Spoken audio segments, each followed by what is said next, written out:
پنتاگون دبیجه داهات نفتا باکوری روشلاتا سوریه و جبو هیزین کردان با. سروک فرانسی دبیجه جبر کو امریکا سوزین خواه جیب جیناکا مجی ناتو جکار کتیا. و نتناهیا لعراقی انجمن پرانیا کردان لکرکوکی هلوشان.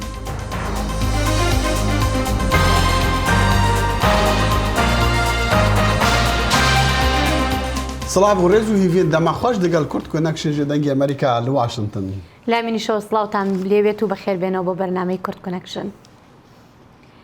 ڕۆژی پێنجشەمە وەزارەتی بەرگری ئەمریکا ڕایگەیاند داهاتی نەوتی سووریا بۆ ئەمریکا نییە و لە هەمان کاتدا سیناتۆرێکی ئەمریکایی دەڵێت بەردەوام دەبن لە فشارەکانیان بۆ سزای دارایی خستنە سەر تورکیا بەهۆی هێرشەکانی بۆ سەر کوردەکان.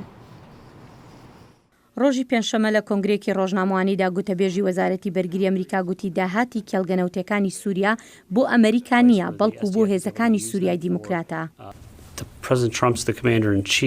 سەرۆک ترامپ سەرکردەی باڵایە و دەسەڵاتی ئەوەی هەیە فەرمانمان پێ بدات ئۆپەراسیۆن بۆ شکستپێدانی تیرۆریزم ئەنجام بدەین. بەشێکیش لەو هەوڵانە ڕێگرتنە لە داعش بۆ بەدەستهێنانی شێڵگەنەوتیەکان بۆ ئەوەی نەتوانن قازانجی دارایی لێوەربگرن و بۆ ئۆپەراسیۆنە تیرۆریستیەکانیان لە جیهاندا بەکاری بهێنن.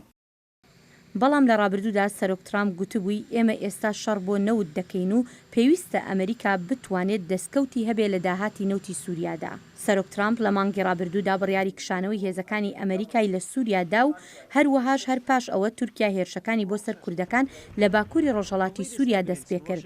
ئەمەش ڕخنەیەکی زۆری لێکەوتەوە و هەندێک لە شارەزایان دەڵێن مەترسێکی گەورەشی بۆ سەرهەڵدانەوەی داعش دروست کردووە لە ناوچەکەدا. لە ڕۆژی چوارشەمەش 5 سیناتۆری ئەمریکا نامەیەکیان ئاراستەی وەزیری دەرەوەی ئەمریکا کرد و تایدا داوایان لێ کردووە ئاگاداریان بکاتەوە لەوەی ئایا تورکیا و هێزەکانی تورکیا پاڵپشتیان دەکات بەردەوامن لە هێرشەکانیان بۆ سەر کوردەکانی سووریا یان نا. یەکێک لەو سیناتۆرانە کریس ڤان هۆڵنی دیموکراتە کە بۆ دەنگی ئەمریکا دووە. ئێمە بەردەوام دەبین لە هەوڵەکانمان بۆ دانانی سزای ئابووری کە کاریگەریەکی درێژدەمی دەبێت بە سەر حکوومەتی ئەردۆگان کە هێرشی کردوتە سەر هێزەکانی سووریای دیموکراتی هاوپەیمانمان لە شەڕی دژ بە داعش. جا ئێمە پێمان وایە دەبێت پەیامێکی ڕوون بنێرین کە ئەمە مای قبوڵکردن نییە و کار دەکاتە سەر هەڵدانەوەی داعش.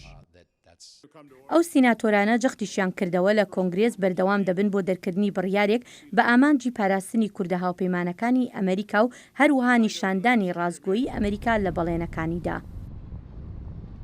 تورکیا دبیجه اوی داعشین بریتانی وگرینه بریتانیا دبیجه اوی فروتنا چکان جو ترکی را راگرتیا و دترسا و چک ببد صدمه گربونا شر لباکوری روشلاتا سوریه.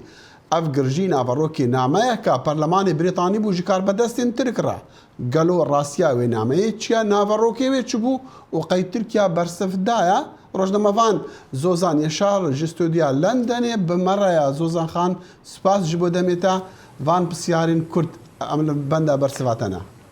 سلاو استودیا وی او ای لندن.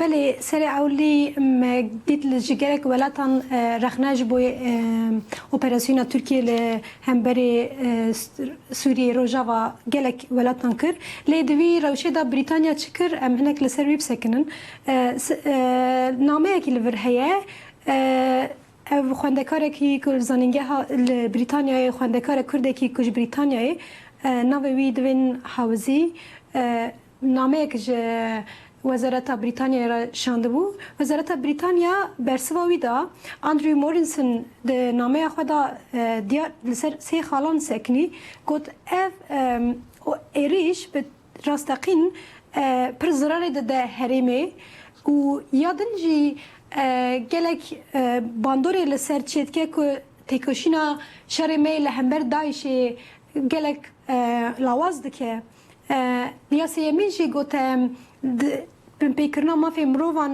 یک مزن درد خواهی ام جوید کارم بنیرن که حتی نها زیادتری 300,000 پنابر کس جی خواه بونه پشتی شری ترکیه. بله زوزان ترکیه قد برسف دایا؟ حتی نها ترکیه برسف ندا لی بریتانیا خواست که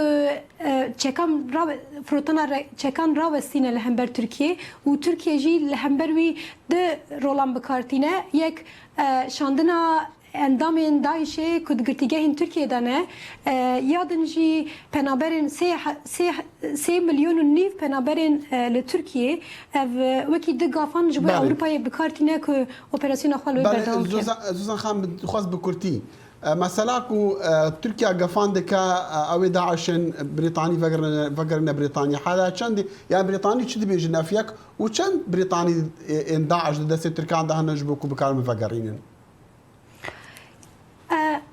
لگور آگاهیان ام دزانن که بسدان اندام داعشه ج بریتانیا نه همولاتی بریتانیا نه بگم شمی ما یکشون یک بو که بریتانیا ویج همولاتی درخست بریتانیا حتی نها جبوی وان کسات بر پرسیاری کی نگرتیه و براستی سه کسان حتی نها جولاتی همولاتی خود درخستیه و نخوازه که کسین دگرتیگه هندانا کسین که چونه داعشی را شر کرنه بگیره ولاتی خو و پرسکریکا وی اکیجی سرانسر جهان دبه پرسکریک مزن تناو ولاتین دولتین دن و ام دکارم ببیجن اوجی خاله نها ایرو شرین سوریه لروجاوای بردوام دکه باندورک لسر چید که جبر که ولاتین اروپا نخوازن وی بر پرسیاری بگرن و تبل سر کسین لحرمی دکن زوزان خان بحث كلمه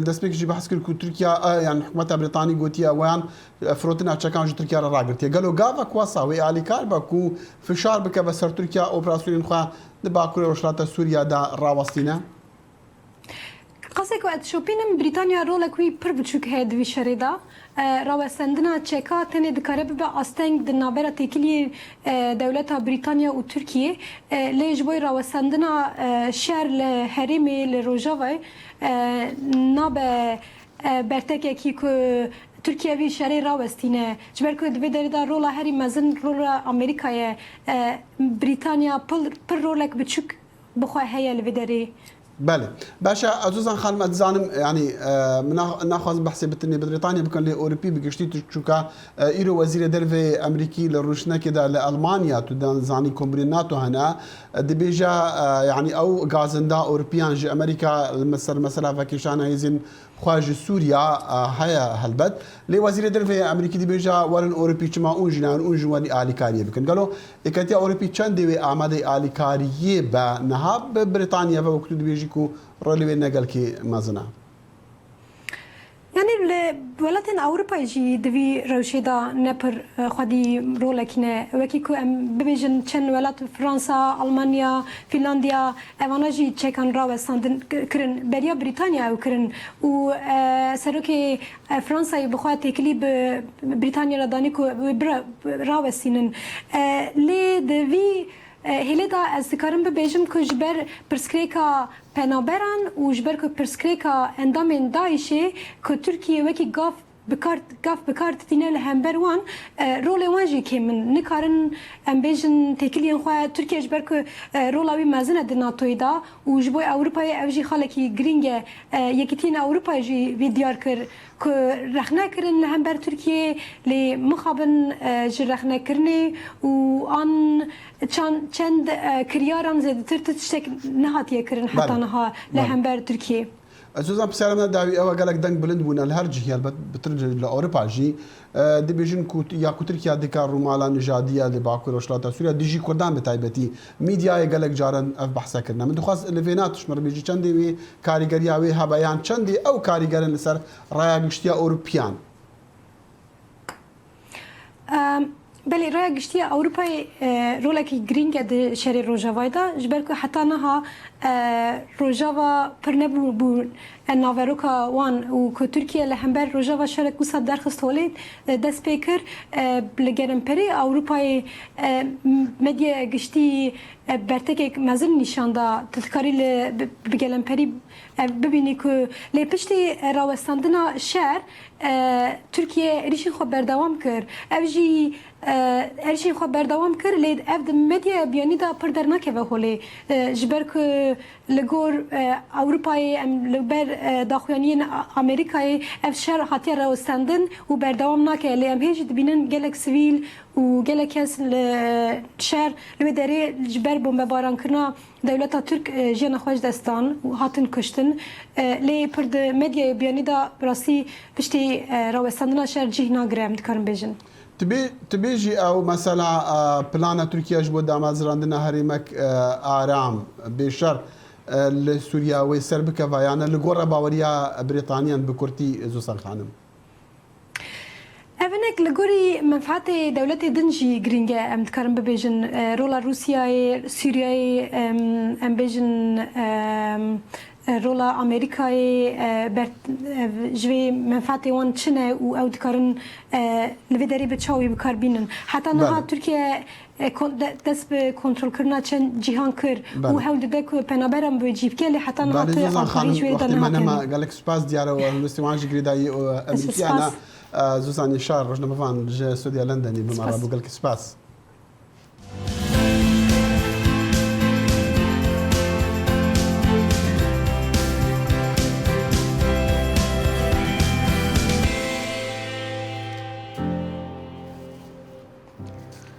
وەزیری دەرەوەی ئەمریکا مایک پۆمپیۆ دەڵێت ناتۆ هاوبەشێکی گرنگی استراتیژیە لە هەموو کاتەکاندا لە میانی قسەکانیدا لە ڕێوەڕسمێکی یادکردنەوەی 30 ساڵی ڕووخانی دیواری بەرلین لە ئەڵمانیا ئەو دیپلۆماتە باڵایی ئەمریکا گوتی ناتۆ هاوکاری کردووە ملیۆنان کەس ئازادی بەدەست بهێنن.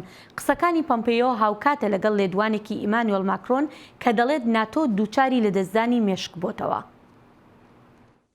لە میانی گوتارێکیدا لە شارۆچکەی لاپیزیکی ئەڵمانیا پاش سەردانەکەی بۆ گوندێکی کە لە دوای جەنگی جیهانی دووەمدا بەش بوو وەزیری دەرەوەی ئەمریکا مایک پۆمپیۆ گوتی هاوکاری هەردووبەری ئەتلانتیک گرنگ بوو بۆ ڕووخانی دیواری بەرلین 30 ساڵ لەمەوبەر و هێشتا گرنگی هەیە.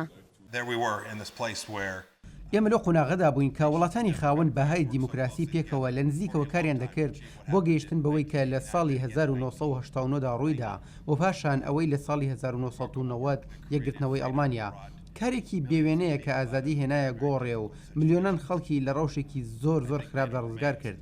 هاوپەیمانێتی ناتۆ هێشتا گرنگە و پێم وایە یەکێکە لە گرنگترین هاوبەشە استراتیژیەکان بە درێژایی مێژووی تۆمارکراوە.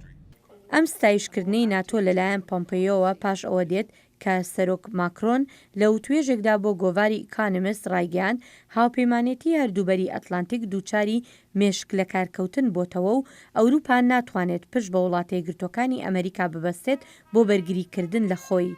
لە داوایەکیدا بۆ وڵاتانی تری ئەندامی ناتۆ ماکرۆن گوتی ئەو کیشوەرە کۆنە لە بەردەم سەختیەکی زۆردایە ئەگەر هوشیار نەبێتەوە چیتر ناتوانێت کۆنتڕۆلی چارەنووسی خۆی بکات. ڕاوێژکاری ئەڵمانیا ئەنگێلا مێرکل گوتی ئەو هاوڕانیە لەگەڵ ماکرۆندا. سەرۆکی فەڕەنسا وشەی زۆر توندی هەڵبژاردووە. ئەمە بۆچوونی من نییە لەسەر هاوکاری لە ناتۆ. پێم وان نییە بۆچوونی ئەوەندە تۆن پێویست بێت. تەنانەت ئەگەر کێشەشمان هەبێت و پێویست بکات خۆمان ڕێک بخەینەوە. یەن ستۆلتنبەرگی سکرتێری گشتی ناتۆش دەڵێت هاوپەیمانێتێکە هەر بەهێز دەمێنێتەوە. من پێشوازی لە یەکریزی ئەوروپا ئەەکەم. پێشوازی لە هەوڵەکان بۆ بەهێزکردنی بەرگری ئەوروپا دەکەم. بەڵام یەکریزی ئەوروپا ناتوانێت جێگەی یەکریزی هەردوو بەرەی ئەتلانتیک بگرێتەوە. بڕیارە چاوەڕوان نەکراوەکەی سەرۆکی ئەمریکا دانەڵد ترامپ بۆ کشانەوەی هێزەکانی ئەمریکا لە سووریا وای کرد تورکیای ئەندامێکی تری ناتۆ هێرش بکاتە سەر سووریا. ئەمەش پرسیاری لەسەر هەماهەنگی کردن لەناو خودی هاوپەیمانێتەکەدا دروست بوو. گوتەبێژی وەزارەتی دەرەوەی ڕووسیا گوتی لێدوانەکانی ماکرۆن هەڵسەنگاندنێکی تەواوە بۆ دۆخی ئێستای ناتۆ. لە میانی هەڵمەتەکانی هەڵبژاردننیدا سەرۆک ترامپ گوتی ناتۆ بەسەر چووە. ئەو زۆر جار ئەندامانی ئەوروپای تاوانبار دەکردبەوەی کە سەرکەوتوو نەبوون لە بەجێگەیاندنی بەڵێنەکانیان بۆ هاوپەیمانی ناتۆ بۆ خەریجکردنی لە 200 داهاتی ناوخۆیان بۆ بەرگری. پۆمپیۆ گوتی ئەمە مانای ئەوەیە سەرۆک خواستی هەیە هاوپەیمانێتێکە بەهێزتر بکات. و شارەداری بەرەیە نیویۆرکی ملیاردێری ناودار مایکل بلومبرگ وێ لە دەمەکی نزیک بکەوە بەریکانیا هەڵبژارتنین سەرۆکاتیە ئەمریکایە 2020 لەبەرە بلومبرگ لە هەڵبژارتنین پێشینی یەن دەموکراتان لە ئۆستانی ئەلەباما کاندیدکردناخوا ڕابگەهینە لە وەروێ خویا دبەکە مەرجن بەشداری هەنەیانە وی بخوا بڕیارە داوی نەدایە لە کارمەندین وی دەبێژن ئەو باش هزرا بەریکانیە دکا و دەبێژن ژی کاندیدین نەهایەن دموکراتان نەدوی ئاستی دەنە هەڵبژارتنان ژێ سەرۆکی نەها دۆنالد ترامپ ببن. دیموکراتەکانی ئەمریکا خۆشحاڵن بە ئەنجامی هەڵبژاردنەکانی ویلایەتەکانی ڤێرجینیا و کەنتاکی کە ڕەنگە نمونەیەک بێت لە سەختیەکانی بەردەم سەرۆک ترامپ بۆ هەڵبژاردنەوەی لە ساڵی داهاتوودا. ئەف سەرکەتن دبن پاڵدان ji بۆ ڕێبازین دموکراتانین لە دژی سەرۆک دۆنالد ترامپ. بەهۆی پشتگیری دەنگدەرانی ناوچەکانی دەوروبەری شار دیموکراتەکان کۆنتڕۆڵی هەردووخانەی یاسادانەرانیان لە ویلایەتی ڤێرجینیا گرتە دەست. ئەمەش دەستکەوتێکە بۆ پارێزگاری ویلایەتی دیموکراتەکان ڕالف نۆرتمان. من ئەمڕۆ 5 مانگی 11 لێرم بۆ ئەوەی بە فەرمی ڕابگەێنم کە ڤیرجینیا بە فەرمی شینە واتاهی دیموکراتەکانە پیرۆزبایتان لێ دەکەم. ئەندی بەشیری دیموکرات سەرکەوتنی ڕاگەیان لە پێشبڕکەی پارێزگار لە ویلایەتی کنتاکی بەسەر ماتبێڤنی کۆماریدا کە پارێزگاری ئێستای کنتاکیە. بەشیر گوتی ئەو سەرکەوت بەهۆی سنگ خستنە سەر ئەو مەسەلە ناوخۆیانەی کە هەن ڕەنگە ئەوە وانەیەک بێت بۆ دیموکراتەکان لەسەر ئاستی وڵاتدا. پەیامی من ئەوە دەبێت کە ئەم پێشبڕکێیە سەبارەت نییە بەوەی کێ لە کۆشتی سپیدایە بەڵکو سەبارەتە بەوەی چی لە ماڵەکەتدا دەگوزارێ. بێڤن ئەشێکەمتر لە پارێزەری بەناوبانگ بێت لە وڵاتدا لە ئێستادا ڕێگەی بەوە دەدات. بەڵام لە کۆتایی خولەکدا هیوای خواستووە کە فشاری سەرۆک دۆناڵد ترامپ ئەو بگێنێتە سەرکەوتن. کینتاکی پێشەنگە و ئێمە پشتیوانی لە سەرۆک ترامپ دەکەین. سەرۆک ترامپ بەختێکی باشی هەبوو لە ویلایەتی میسیسپی کۆنەپارێز لەو شوێنەی کە پشتگیریەکی باشی کۆکردەوە بۆ بردنەوەی پاڵێوراوی کۆماریەکان بۆ پۆستی پارێزەر تێیت ریڤز. لیبرالەکانی وڵات بڕوایان وایە کە ئەگەر بگەنە میسیسپی و هەڵبژاردنەکە ببنەوە ئەوە لە هەڵبژاردننی ساڵی 2020دا زیان بە دۆناڵد ترامپ دەگەهێنن. بەهۆی دواترین ئەنجامەکان دیموکراتەکان هاندران لەوانە سەرۆکی پارتەکە تۆم پێرێز. بردنەوەکەی ڕۆژی سێشەمە سەرکەوتن بوو بۆ هەموو دیموکراتەکان بڕواشم وایە سەرکەوتنێک بوو بۆ بەها دیموکراتیەکانمان هەروەها هەرچەندێ بڵێن سەبارەت بە هاوبەشە مەزنەکانمان لە سیستمی ژینگە هێشتا هەرکەمە. پشتیوانی کۆماریەکان لە نێودەنگدەرانی ناوچەکانی دەوروبەری شار کەمی کردووە ئەمەش لە دوایین خولی دەنگداندا هەروەها ڕاپرسیەکان دەری دەخەن کە سەرۆک جێپێی خۆی لەدەست دەدات لەلایەن دەنگدەرانی سربەخۆ لەو کاتەی دەڕوانێتە هەڵبژاردنەکانی ساڵی داهاتوودا. سوزن پیج دەڵێت ترامپ بە چڕی سەنگ دەخاتە سەر بنکەی سیاسی خۆی. ڕەنگە ئەوە گەورەترین کاری چاوەڕوان نەکراو بێت لە سەرۆکایەتی ترامپدا. من ئەمە دەڵێم چونکە هەموو جۆرە شتێکی چاوەڕوان نەکراو ڕووی داوە. و مەسەلەکە ئەوەیە کە هەر لە یەکەم ڕۆژی بە فەرمیگرتنە دەستی دەسەڵات هەوڵی فراوانکردنی ئاستی پشتیوانی خۆی نەداوە بەڵکو سەرۆک بە تەواوی سەنجی خستۆتە سەر بەهێزکردنی پشتیوانی لایەنگرە سەرسەختەکانی. ترامپ ڕکابەری سەرەکی دیموکراتەکانە لە هەندێک لە ڕاپرسیێنەوەکانی وڵاتدا بەڵام لەو شوێنانەی کە لە ساڵی 2016دا بنکەی سەرەکی ململانەی سەخت بوو سەرکەوتنی تێدا بەدەستهێنا لەو شوێنانە لە بەرەی پێشەوەدایە. خۆپشاندانەکانی عێراقیش بوون بە مای هەڵۆشانەوەی ئەنجومەنی پارێزگای کەرکووک کە کوردەکان تیایدا زۆری نەبوون. چیتر کوردەکان ناتوانن لە ڕێگەی ئەنجومەنی پارێزگاوە پارێزگارێک بۆ کەرکووک دەستنیشان بکەن. خۆپشاندان و ئاڵۆزیەکانی عێراق بووە هۆی هەڵۆشانەوەی ئەنجومەنە زۆرینە کوردەکەی پارێزگای کەرکووک. بەم پێیە کورد کارتی ئەنجومەنی پارێزگای لەدەستدا و چیتر ناتوانێت پارێزگارێکی کورد بۆ و شارەدا بنێت. بەڵێ زۆر بەداخەوە یعنی کێشەکانی ناو ماڵی کورد ئەو بوو ئەگەر ئێمە پارتی وەکو کە باس کراوە ئیتفاقمان لەگەڵ یەکا کرد یعنی هەوڵ بدرایە بەجددی بواین ئەمە توانی مەحافزێکی کوردانین یعنی لەبەر ئەوەیە کە ئێمە ینی بە زیاتر دوور لە مەسائلی قومی مەسائلی حیزبیمان بەلاوە زۆر گرنگ بوو بۆی کە ئەم حیزب زاڵ بێ بەسەر ئەو حیزبە هەر بۆیە بەداخەواڵێم یعنی مەسایلی قومیەکە بەلاوەنرا. دوای هەڵوەشانەوەی ئەنجومەنی پارێزگاکانی عێراق یەکێتی نیشتیمانی پارتی دیموکراتی کوردستانی بەدەستی پێکردن تۆمەتبار کرد لە مەسەلەی دانانی پارێزگارێکی کووردا بۆ کەرکووک بەڵام پارتی ئەمە ڕەت دەکاتەوە. بەڕاستی پرسی کەرکووکیش پرسێکی ئاڵۆزە چەند کێشەیە لە نێوان ئێمە و یەکێتی نیشتمانی ئەوەندەیش کێشەیە لە نێوان پێکاتەکانی کەرکووک و دەستێوەردانی دەرەکیش لە نەمە پرسی کەرکووکە هەیە ئەلبەتە ئێمە لەگەڵ ئەوە بووین پارێزگارێکی کورد بۆ کەرکووک دانرێ بارودۆخەکە ئاسایی بکرێتەوە بەڵام لەو دانوستانانەی لە نێوان وەفدی کوردی و پێکاتەکان لە بەغدا ئەنجامدرا لەسەر کاندیدەکە ڕازی نەبوون. دوای لە دەستدانی کارتی ئەنجومەنی پارێزگا هەڵبژاردننی داهاتووی ئەنجومەنی پارێزگاکان تاکە هیوای کووردە تا لە ڕێگەیەوە دۆخی نالەباری کەرکووک ڕاست بکاتەوە بۆیە سەرباری ناکۆکی نێوان لایەنە کوردیەکان بەڵام دەیانەوێت یەکلیست بن. داوامان کردووە کە هەموو ئەحزابی سیاسی لە کەرکووک هەمومان بە یەک لیست بەشداری بکەین. کورد دەترسێت کاریگەری خۆپیشاندانەکان لەسەری بە کەرکووکیشەوە نەوەستێت بەڵکو کاریگەری ئابووری و هەمواری دەستوریشی لێ بکەوێتەوە. ئێستا قۆناغی هاتووتە پێشەوە زۆر خەتەرەی بینم من پێم وایە ینی گۆڕان لە دەستورە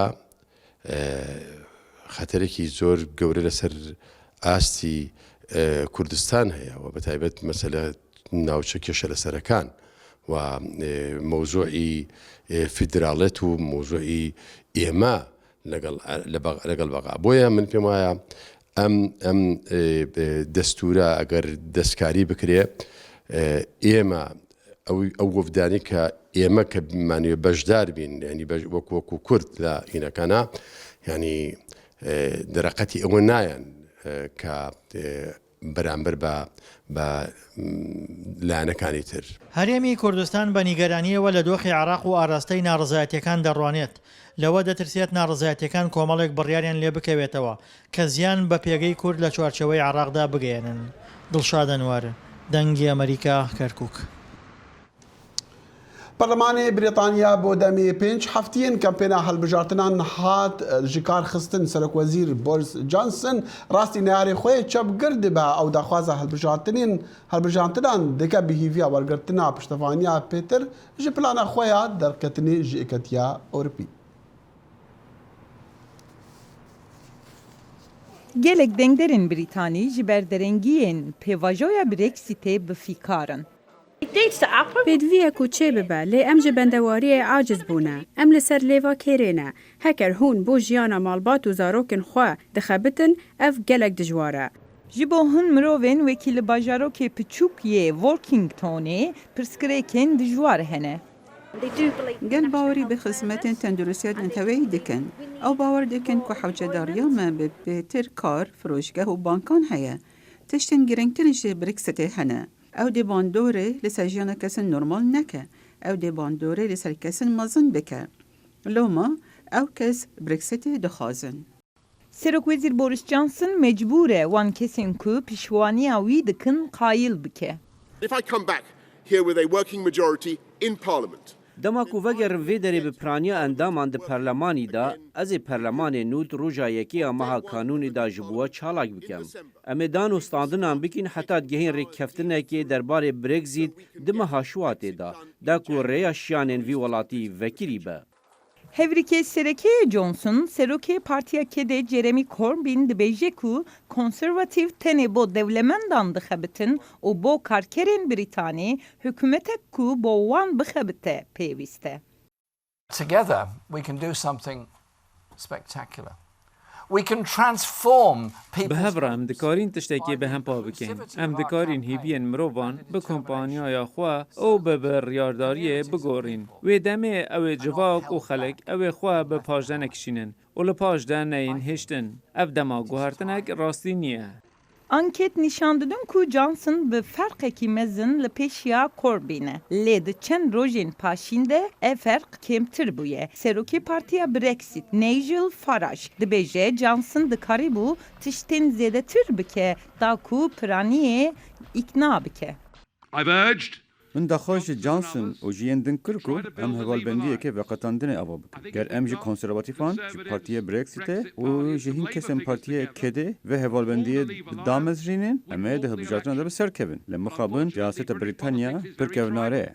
Di 12 mijdarê de ew dengderên li Brîtanyayê 605 endamên nû yên civata jêrîn ku yek civan du civatên parlamentoyê ye hilbijerin. Partiyek ku 326 parlamenterên wî di civata jêrîn de hebe piraniyê û hikûmetê bi dest dixe. Lê heke partî vê piraniyê bi dest nexîne, partiya ku xwedî hejmara zêdeya parlamentera ye dikare bi partiyên din re koalîsyonekî ava bike. وەزیری پێشووی دەرەوەی ئەمریکا جیمز بێکەر دەڵێت گەورەترین هەڕەشە بۆ سەر دیموکراسی لەمڕۆدا سەرهەڵدانی تاکڕەوێتیە. جیمز بێکەر لە یادی 30 ساڵی ڕوخانی دیواری بەرلیندا بۆ دەنگی ئەمریکا دوا و باسێک لەو مێژووە دەکات. داڕمانی دیواری بەرلین ئاماژە بوو بە سەرەتای گۆڕانکاریەکی زۆر گرنگ لە جیهاندا.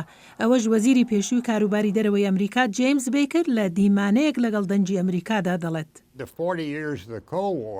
دوای 40 ساڵ شەڕی سار کۆتایی هات و کەوتنی دیوارەکە بوو بە هێمایەک بۆ سەرەتای ئەو کۆتاییە. هێندێک کەس داڕمانی دیواری بەرلین بە ڕووداوێکی بێبەرنامەی مێژوویی ناو دەبن. باشە ئەمە سەرسامکەر بوو. من ئەتوانم ئەوەت پێ بڵێم کە هیچ کام لە ئێمە لەو کاتەدا پێشبینی ڕوخانی یەکێتی سۆڤێتمان نەدەکرد. کاتێک کە دیوارەکە ڕوخا لە ڕاستیدا لەو باوەڕدا نەبووین ئەمە ڕاست بێت. ئەو دەڵێت دەنجی ئەمریکا ڕۆڵی گرنگی هەبوو لە پێکهێنانی پشتیوانی گشتی بۆ دموکراسی. ئێمە دەمانزانی خۆپیشاندانی ناڕەزایی لە ئارادا بوو بۆ ئازادی لە تەواوی وڵاتانی هاوپەیمانی واشۆ. بەشی هەرە زۆری ئەو هەواڵانە لە ڕێی کار و توانەکانی دەنگی ئەمریکاوە دەگوازرانەوە. لە ڕاستیدا ئێمە پەیامی خۆمان بۆ ئەو وڵاتانە دەگواستەوە و لە بێشەوە وەرمان دەگرت. بەڵام 30 ساڵی ڕابردوو بەم شێوەیە دەرنەچوو کە بەڕێز بێکر و ڕێبەرانی تری ئەو سەردەم وەک سەرۆک HW بۆش، ڕێبەری رووسیا میخایل گۆرباچێف، هەڵمەت کۆڵی ئەڵمانیا هیوایەتیان بوو. بەڕای بێکر سەقامگیری دموکراسی دوای شەڕی سارد هاتەدی لەژێر هەڕەشەدایە. هەندێک لەو هەڕەشانە بۆ سەر دیموکراسی لە ئارادا بوون، پتر زیادبوونی سەرکوتکردن بوو. بە دڵنیاییەوە ئەمە لە رووسیا ڕووی دەدا. ئەو سیستەمەنەی دەتوانی هیچ شتێک بکات. ئەو دەڵێت تاکە ڕێگای بەرەنگاربوونەوەی ئاستەنگەکان و پاشەکشەی دموکراسی ئەمڕۆکە دەیبینین بۆ نمونە لە پۆلۆنیا و هەنگاریا ئەوە بکەین لە سەردەمی شەڕی سارد سەرکەوتوانە کردمان. ئیتر ئێمە سوور بووین لەسەر پشتیوانیکردنی ئازادی و دیموکراسی و بازاری ئازاد. ئابەم شێوەیە ئێمە جەنگی ساردمان بردەوە. ئەو دەژڵێت ئەگەر ڕۆژاوا شتی زیاتری کردبایە بۆ نمونە هانی رووسیایی دابایە تا پابەندی بازاری ئازاد و دموکراسی بواە، لەوانەیە ڕەوشەکە ئەمڕۆ جیاواز بواە. تامزرۆیی خواسێکی گەورە هەیە لە پێناو ئازادیدا لەلایەن گەلانی جیهانەوە لە تەواوی جیهاندا. کاتێکی شتەمکارەکان دەسەڵات دەگرنە دەست دەیانەوێت ئەو ئازادیە بوەستێنن یان لە ناوی ببن. ئیتر لەبەر ئەوە بەرگریش لە ئارادایە. بێکر دەڵێت ئێمە دەبێت سوور بین لەسەر ئەو پرەنسیپ و بەهایانەی کە خەڵکانی ئازاد لە سەرانسەری جیهان هەوڵی مانەوەیان و پەیڕەوکردنیان دەدەن. زۆر بە ڕاشکاوی ئێمە خاوەنی ڕای خۆمانین بۆ جەنگێکی سادی دیکە. بە هەموو شتێکەوە سارتر دەبین لە جەنگەکەی پێشووتر. بە پێی بێکر تاکە ڕێگای برنەوەشی ئەو شێوازەیە کە شەڕەکەی یەکەممان پێبردەوە.